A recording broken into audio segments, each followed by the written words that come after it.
João, capítulo 9, uma história, um episódio muito interessante, muito bonito, um recorte do Evangelho muito rico, cheio de detalhes e sutilezas.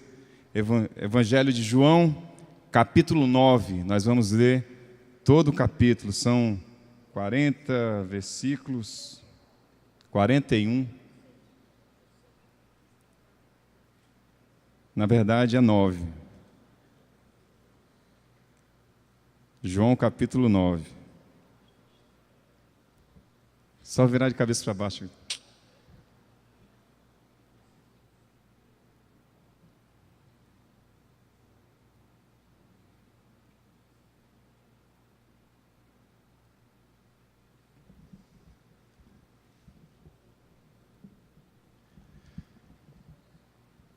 Você tem expectativa para ouvir a palavra de Deus? Você, assim como eu, guarda uma expectativa. Poxa, o que é que eu posso pensar hoje, né? Ao abrir o Evangelho, o que é que eu posso pensar a partir do que o pastor está propondo, né? O que é que eu guardo essa expectativa todo domingo, né? Na hora da reflexão. Poxa, eu quero aquecer meu coração de novo, começar continuar crescendo, né, no conhecimento de Deus, porque a gente tem muito que aprender a respeito da vida, da fé, sobre Deus, sobre as relações. Nós estamos sempre aprendendo. É com essa expectativa que eu também chego, porque quem prega também tem que ouvir. Aliás, o primeiro a ouvir, né? Evangelho de João, capítulo 9, leia comigo assim. Caminhando pela rua, Jesus viu um homem cego de nascença. Seus discípulos perguntaram: Rabi, quem pecou, este homem ou seus pais, para que ele nascesse cego? Jesus disse: vocês estão fazendo a pergunta errada, procurando a quem culpar. Não há nenhuma relação de causa e efeito aqui. Em vez disso, olhem para o que Deus pode fazer. Precisamos trabalhar com energia por aquele que me enviou, enquanto o sol está brilhando. Quando a noite chega, o expediente acaba. Mas enquanto estou no mundo, há bastante luz. Eu sou a luz do mundo. Dito isto, ele cuspiu no chão, fez uma mistura de barro com a saliva, esfregou a mistura nos olhos do cego e disse: vá, lave-se no tanque de Siloé. Siloé significa enviado. O homem foi, lavou-se e passou a enxergar. Momentos depois, a cidade estava em alvoroço. Os parentes do homem e aqueles que ano após ano conheciam como mendigo cego perguntavam: esse não é o homem que conhecemos, que se sentava aqui e mendigava? Outros diziam: é ele mesmo. Mas alguns duvidavam: não pode ser o mesmo homem, de jeito nenhum, é só alguém parecido com ele. Mas o homem confirmou: sou eu mesmo. Eles o interrogaram: como você conseguiu enxergar? Um homem chamado Jesus fez uma mistura, esfregou-a nos meus olhos e disse: vá a Siloé e lave-se ali. Eu fiz o que ele disse, lavei-me e comecei a enxergar. Então onde ele está? Eu não sei. Eles levaram o homem aos fariseus, porque o dia em que Jesus fez a mistura e curou ao cego, a cegueira dele era sábado. Os fariseus o interrogaram de novo para saber como ele havia conseguido enxergar. Ele respondeu: ele pôs uma mistura em meus olhos, eu me lavei e agora vejo. Alguns dos fariseus resmungaram: obviamente esse homem não pode ser de Deus, ele não guarda o sábado. Outros argumentaram: como um homem mau pode realizar milagres, atos que revelam o próprio Deus? Assim houve divisão entre eles.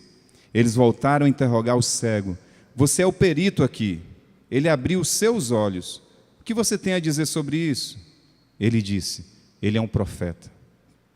Os judeus se recusavam a acreditar que aquele homem havia sido cego a vida toda. Então chamaram os pais do homem, que agora enxergava muito bem, e perguntaram: este é o filho de vocês, o que vocês dizem que nasceu cego? Então como ele pode ver agora? Seus pais disseram: sabemos que ele é nosso filho e sabemos que ele nasceu cego, mas não sabemos como veio a enxergar. Não temos a menor ideia de quem abriu os olhos dele. Por que não perguntam a ele? Já é adulto, pode falar por si. Os pais dele falaram assim porque tinham medo dos líderes judeus, que haviam determinado que quem afirmasse que Jesus era o Messias seria expulso da sinagoga. Foi por isso que os pais disseram: perguntem a ele, já é adulto. Eles convocaram o ex-cego segunda vez e disseram: dê o crédito a Deus, sabemos que aquele homem é um impostor. Ele replicou: não sei nada sobre isso, mas de uma coisa eu tenho certeza: eu era cego e agora vejo. Eles perguntaram: como ele fez isso a você? Como ele abriu seus olhos? Já contei mais de uma vez e vocês não ouviram. Por que querem ouvir de novo? Querem se tornar discípulos dele? A resposta deixou-os furiosos. Discípulo dele é você. Nós somos discípulos de Moisés. Temos certeza de que Deus falou a Moisés, mas não temos ideia de onde saiu esse homem. O homem respondeu: impressionante. Vocês alegam não saber nada a respeito dele, mas o fato é que ele abriu meus olhos. É fato bem conhecido que Deus não age por meio de pecadores, mas ouve quem vive em reverência e cumpre sua vontade. Ninguém jamais ouviu falar de alguém que tivesse aberto os olhos de um homem que nasceu cego. Se esse homem não viesse de Deus, não seria capaz de fazer nada. Eles disseram: você não passa de um Zé Ninguém. Como ousa querer nos ensinar? Então correram com ele dali. Jesus soube que eles o haviam expulsado, procurou por ele e o achou. Então perguntou: você acredita no Filho do Homem? O homem disse: Senhor, mostre-o para mim, para que eu possa crer nele. Jesus disse: você está olhando para ele. Não reconhece a minha voz? Senhor, eu creio, exclamou o homem e o adorou. Jesus então disse: vim ao mundo para pôr tudo às claras, para estabelecer as distinções, de modo que quem nunca viu possa ver, e os que têm a pretensão de ver pareçam cegos. Alguns fariseus casualmente ouviram a conversa e indagaram: você está nos chamando de cegos? Jesus disse: se vocês fossem realmente cegos, não teriam culpa, mas a partir do momento que se declaram capazes de enxergar, se tornam responsáveis por seus erros. Lindo, né? Você quer orar comigo? Aquietando as vozes do coração, para que a gente possa ouvir a palavra de Deus. Senhor, que texto lindo, que encontro lindo de Jesus com esse homem. A gente quer mergulhar um pouco, Senhor. A gente quer dedicar esses próximos minutos a intuir a Tua palavra, a trabalhar a imaginação, a orar com esse texto, com essa pregação e sermos convertidos mais uma vez a Jesus, a Tua palavra, que os nossos afetos sejam aquecidos, que a nossa fé seja encorajada, que o nosso amor dilate, que a nossa consciência se expanda. Essa é a nossa oração. Fala com a gente, Pai. Toda essa gente aqui quer ouvir a Tua voz. Toda essa gente aqui está com o ouvido atento para Te ouvir falar mais uma vez. Em nome de Jesus, amém. Nessa semana eu postei a seguinte frase nas redes sociais: Deus me livre da verdade. Uma brincadeira muito séria, uma provocação que fala muita coisa, né? Um jogo de palavras que diz muito da minha fé. Que é isso, pastor Márcio? Você quer viver na mentira?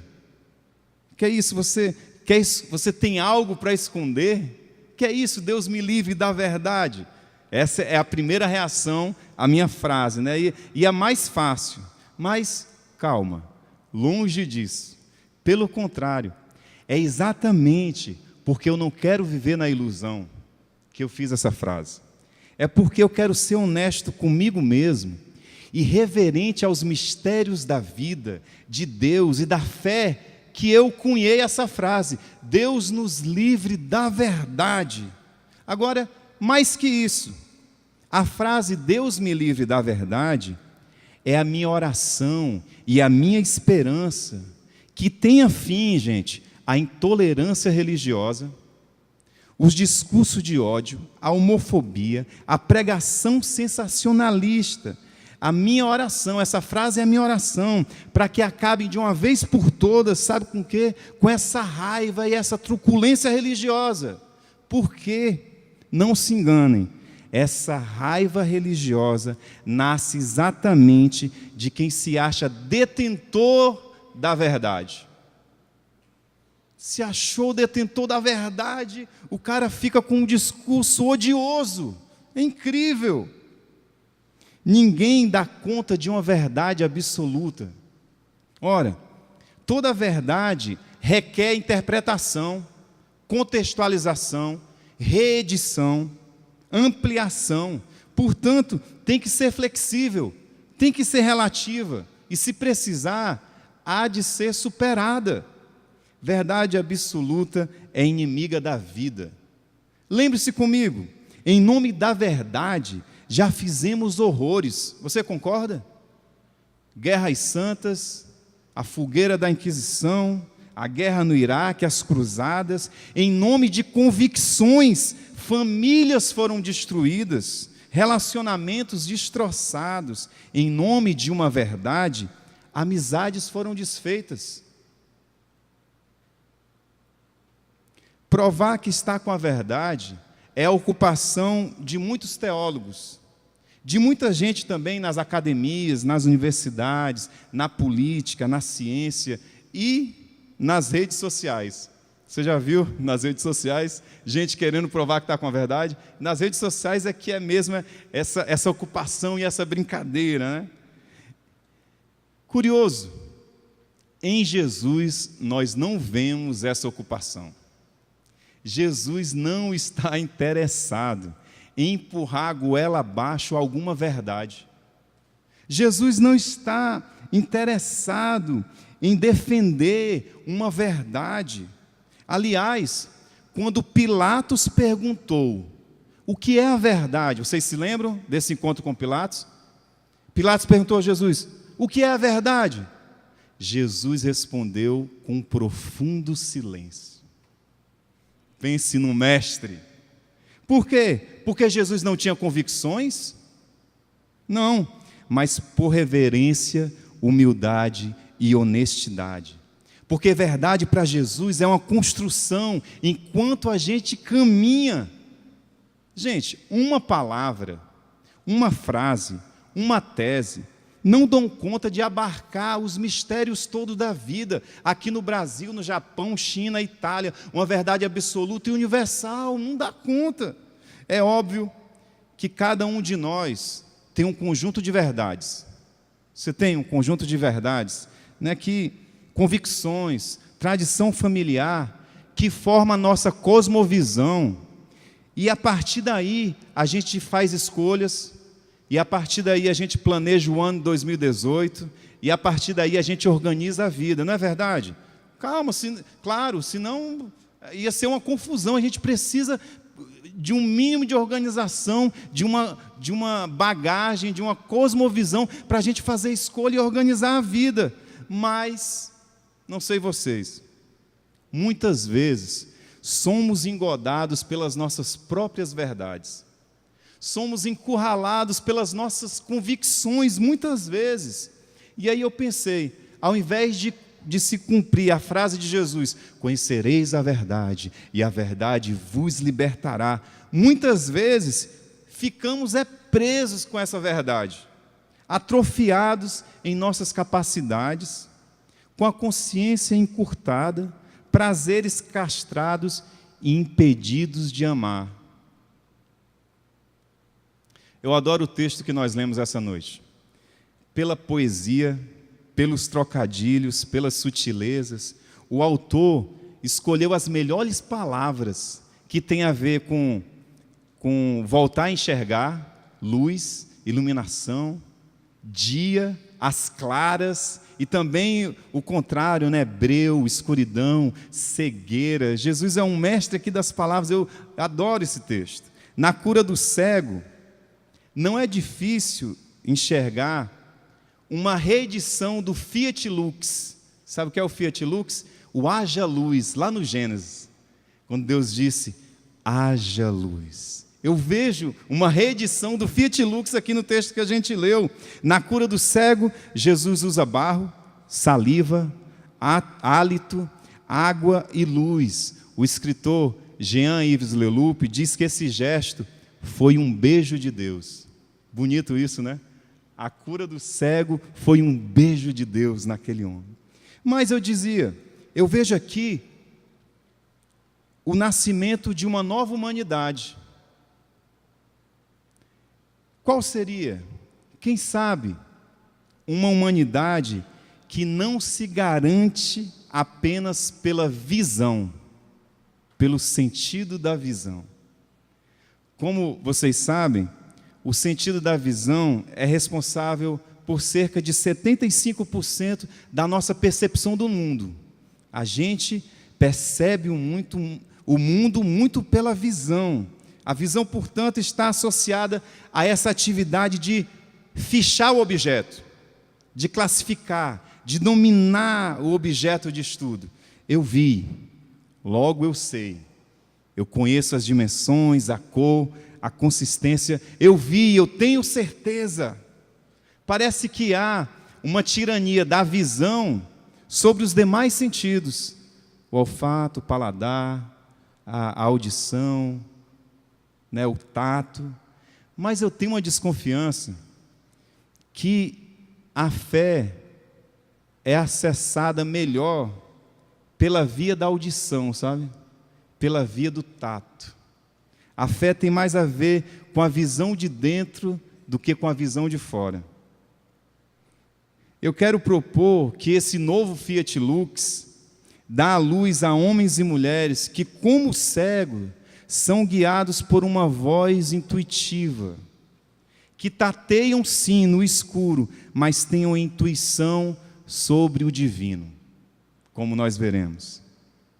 Quando o cego se encontra pela primeira vez com Jesus, ele não vê Jesus. Vocês perceberam, né?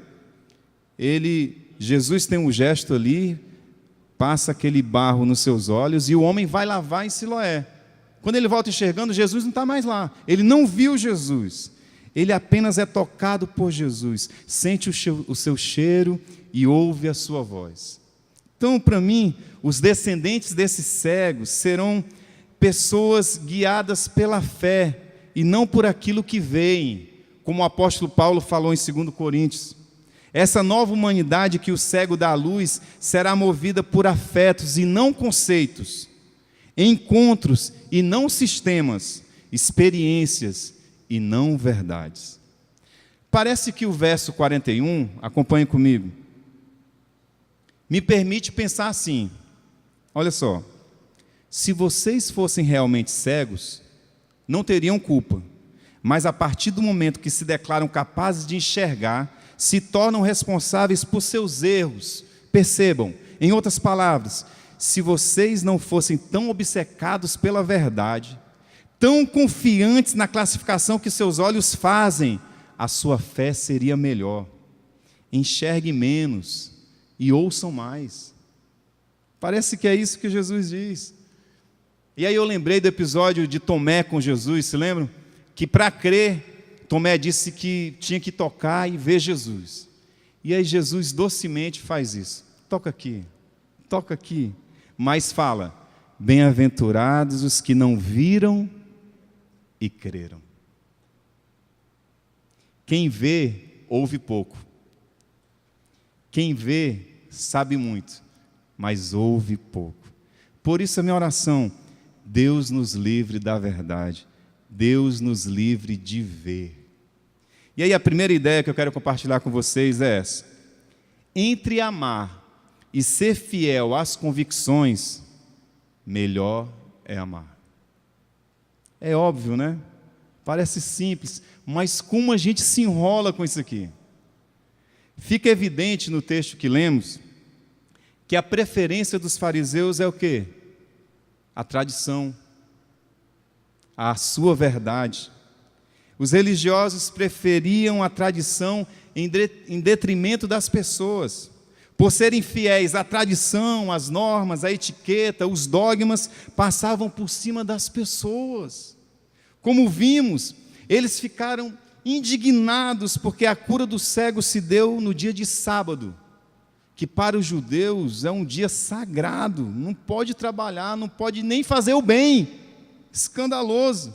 E mais, desclassificaram Jesus como divino, simplesmente porque Jesus transgrediu uma regra, ainda que fosse para fazer o bem a alguém. Versículo 16, e isso está claro para eles, é claro para os religiosos. Eles disseram: obviamente esse homem não pode ser de Deus, ele não guarda o sábado. Só que Jesus anda por outra trilha, gente. Ele não estava preocupado em defender uma verdade, principalmente se para fazê-lo tivesse que ser indiferente à dor do outro. Jesus prefere amar. Durante a sua vida toda, Jesus mostrou que quando a vida humana está em jogo, é melhor amar do que ser fiel às convicções. Para Jesus é outro critério. Ele poderia dizer aos fariseus exatamente o contrário: essa gente não é de Deus, porque preferem a verdade em detrimento das pessoas. Para Jesus é melhor amar do que provar que está certo. É melhor ser gentil do que exercer a verdade. Bem melhor é ser doce do que fazer prevalecer as suas convicções. Muitas vezes nós agimos o contrário, não é mesmo? Você já fez assim? Fazemos o certo de maneira errada. Para mostrar que temos razão, envergonhamos pessoas. Para impor a tradição familiar, eu passo por cima dos filhos. Ferimos pais, filhos, cônjuges e amigos por estarmos com a razão. Já aconteceu isso em algum lugar com você? Olha, se para ser fiel às suas convicções, você tiver que passar por cima de alguém, transgrida as suas convicções. Você estará sendo um discípulo de Jesus. Se uma questão colocar a sua família, a sua tradição familiar ou religiosa em xeque, apele ao amor. É melhor amar do que ser fiel a essa tradição. Se não der para amar sendo fiel à sua tradição, melhor é amar. Agora, é muito importante que eu diga aqui que eu não estou incentivando uma anarquia, uma frouxidão moral, né? um niilismo do tipo que não se tem nenhum critério, valores e moral. Que se abra mão de valores por causa da ganância. Eu vou deixar de ser honesto aqui para ganhar mais, para fazer um bom negócio, para abrir esse emprego. Não! Só é legítimo abrir mão das convicções se for para amar. Só é digno, só é legítimo transgredir uma tradição, as convicções, se for para atender alguém, se for para reconhecer direitos e dignidades. Aí vale a pena ser um transgressor da lei. Assim viveu Jesus. Se você se lembra do Evangelho e da história de Jesus, ele não teve um mínimo de pudor de voltar atrás, de se desdizer, se para isso tivesse que assistir alguém. Quantas vezes Jesus chamou os discípulos para descansarem, mas no meio do caminho, porque alguém precisou, Jesus alterou a sua agenda. Certa vez, Jesus ignorou o pedido de uma mulher estrangeira, porque a sua estratégia era pregar para os judeus. Mas aí a mulher insistiu, e Jesus, ao perceber a sua fé, repensou a sua estratégia. Jesus reeditou a lei com a sua famosa frase: vocês ouviram o que foi dito na lei, eu, porém, vos digo. Pergunte a si mesmo: para eu ser fiel à minha verdade, o amor está em jogo? Alguém corre risco? Vai custar a liberdade do outro? Você vai atropelar as pessoas? Eu vou furtar a dignidade, o direito, o valor de alguém se continuar fiel às minhas convicções? Se a resposta for sim, por favor, não hesite em voltar atrás. Você pode estar corretíssimo em relação ao assunto, mas se fracassar no amor, de nada vale. Você pode ser justíssimo na igreja, no trabalho, em casa, mas se atropelar alguém, vacilou. Na dúvida, ame, e na certeza também. Segundo,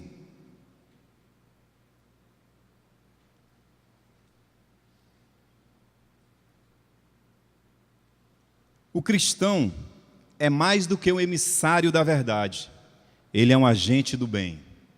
É isso que ele é. Eu achei lindo um detalhe sutil aqui no texto. Dentre tantas interrogações ao ex-cego, perguntaram-lhe: o que você diz a respeito dele que abriu seus olhos?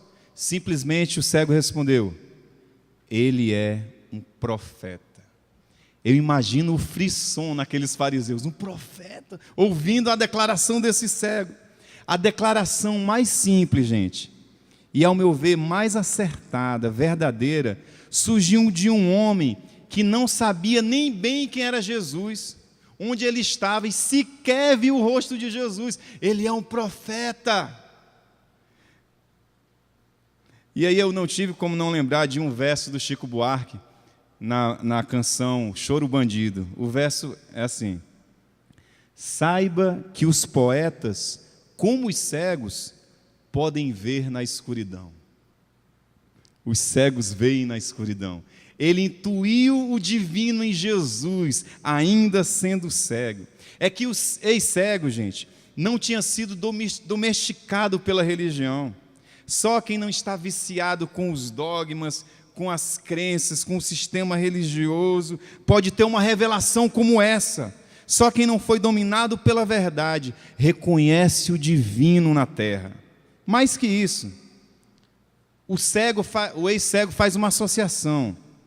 Para o ex-cego, profeta é sinônimo de benfeitor, daquele que faz o bem.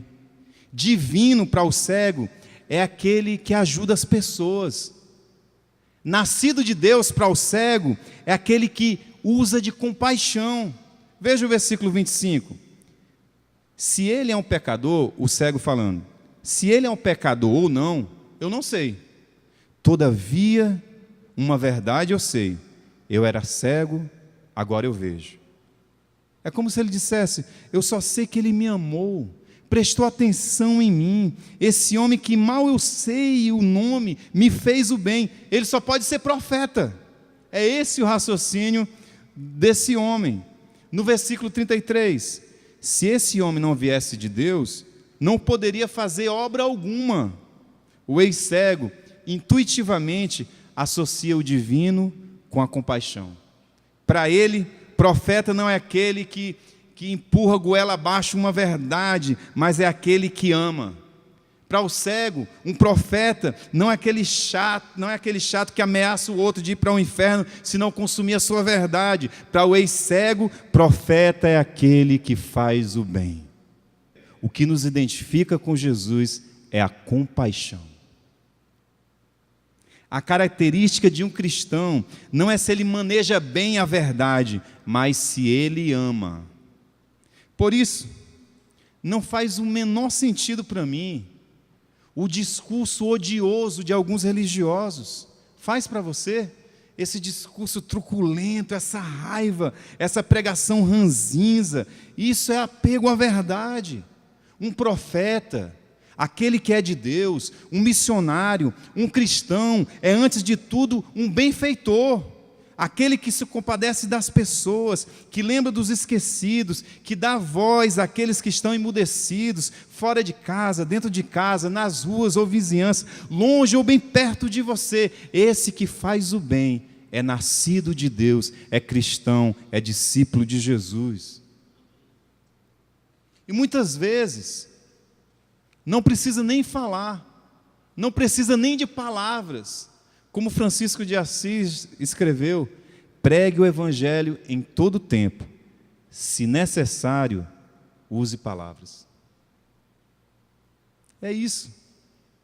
Aquele que faz o bem é de Deus. O cego intui isso acertadamente. E o apóstolo João vai dizer a mesma coisa de uma maneira diferente. 1 João 4,7. Quem ama é nascido de Deus e conhece a Deus. O critério é esse. Não é quem é de uma religião, é quem ama. É nascido de Deus e conhece a Deus, porque Deus é amor.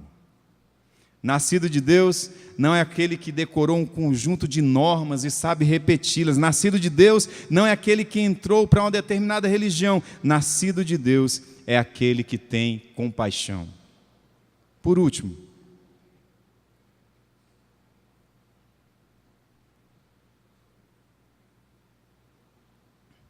a fé é um amor que nasce dos afetos e não de certezas objetivas. A fé não nasce das certezas, porque seria uma contradição de termos. Fé não, se você tem certeza, você não precisa de fé. A fé não nasce de certezas objetivas, nasce dos afetos. É isso o que acontece com o cego. No primeiro momento, ele não sabe muito bem quem é Jesus. Um homem chamado Jesus sequer viu o seu rosto, não sabe onde ele está, somente tem uma intuição: ele é um profeta, é divino, ele é de Deus. Veja, o cego não lia na cartilha religiosa. Aliás, abre um parênteses aqui, ele não era bem-vindo à religião, porque na época de Jesus, quem nascia cego, paralítico, coxo, pobre, miserável, é porque tinha sido amaldiçoado por Deus por causa de algum pecado.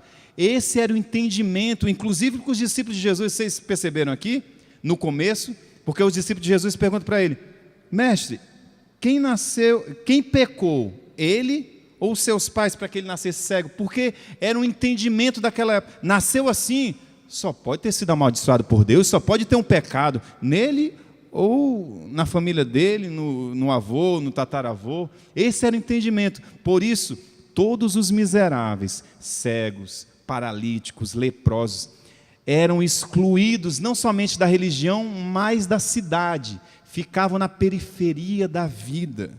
Então, o cego nem tinha acesso à lei, nem tinha acesso à Torá. Eles ficavam à margem da vida. Mesmo assim, o cego intui, no primeiro momento, que Jesus é divino, que Jesus é profeta. O cego tem apenas a memória da cura de Jesus. E que memória, gente! Que memória! O toque de Jesus, aquele barro. Alguns brincam, né, que se o cego visse o que Jesus estava fazendo ali, ele ia sair correndo. Mas pense nessa memória afetiva do cego. O cheiro de Jesus, o toque, a voz de Jesus. É isso que o cego tem. O amor de Deus que ficou guardado enquanto ele estava caminhando para o tanque de Siloé. Imagina o que é que o cego ia pensando, hein? Com aquela lama nos olhos, o que é isso? Aquela voz de Jesus, e ele indo para o tanque. Imagina o que aquele cego internalizou. Agora, no segundo encontro com Jesus, o ex-cego dá de cara com Jesus e ouve a sua voz. Eu imagino que o cego ficou arrepiado dos pés à cabeça, porque já tinha ouvido a voz de Jesus. Quando Jesus fala com ele, imagino o arrepio, imagino o que veio à sua mente. Ele conhece a voz do seu benfeitor, ele está à sua frente. E aí Jesus pergunta para o cego: você acredita no Filho de Deus? E aí o cego já está facinho, né? Aí fala: quem é Jesus para eu acreditar? Quem tu fala que é, eu acredito. Quem é? Quem é? É esse que fala contigo. Você não reconhece a minha voz? E aí o que é que o cego fala? Eu creio, e adorou Jesus. De onde vem essa fé do cego? Se não das verdades da cartilha da religião. De onde vem esse eu creio, Jesus? A fé do cego nasceu do afeto de Jesus. De onde vem essa fé? Porque o cego mal sabia quem era Jesus, não lia a Bíblia, não tinha nenhum material para certificar da verdade, para classificar, para empiricamente deduzir quem era Deus. Essa fé nasce do afeto. Quando o cego ouve a voz de Jesus, eu imagino que tudo vem à sua mente, o toque, o cheiro de Jesus, aquela voz falando com ele, aquele amor que o cego guardou no seu coração. Essa é uma boa fé, gente. A fé que nasce dos afetos. Como diz o escritor português José Correia Frazão, a fé vive de afetos. Eu imagino que foi assim com todos nós aqui. Nós não fomos convencidos por argumentos lógicos. Ninguém chegou para mim explicando por A mais B que Deus existe. Aliás, ninguém pode provar isso. Ninguém me convenceu, ó, é por aqui, isso aqui, agora tu tem que crer. Eu creio, está tão redondinho, está tudo no lugar, eu acredito. Não. Como que eu passei a crer? Eu ouvi a palavra de Jesus, a pregação do Evangelho, e algo em mim aqueceu o coração. E eu, o que é isso? Ouvi uma canção e Deus falando comigo, aí a minha fé iluminou-se. Nós não fomos atraídos por argumentos lógicos, mas pelo amor. Eternamente eu te atraí com laços de amor. O encontro com Deus se dá nos afetos das pessoas. É aí que a gente se encontra com Deus. Eu creio em Deus porque alguém me amou. Eu tenho fé porque os afetos das pessoas sinalizam Deus. O testemunho de afeto das pessoas, sabe aquela pessoa que ama, a dedicação, a sua preocupação, o empenho, o altruísmo, isso só pode vir de Deus. Essa pessoa é de Deus. Eu creio em Deus. A igreja pode ser bonita, arrojada, a pregação pode ser bem articulada, mas se não tiver afeto, logo vai ficar tudo muito chato. Se falta afeto na família, ela pode ter muito dinheiro, oportunidades, uma tradição familiar linda, convicções bem claras, mas se não tiver afeto, logo essa família vai se distanciar. O que nos salva para a vida humana, e é essa salvação que nos importa, a salvação para a vida humana. O que nos salva para a vida humana não é uma verdade absoluta e universal. O que nos salva para a humanidade são os afetos que de tão humanos são divinos. Você quer ficar em pé comigo?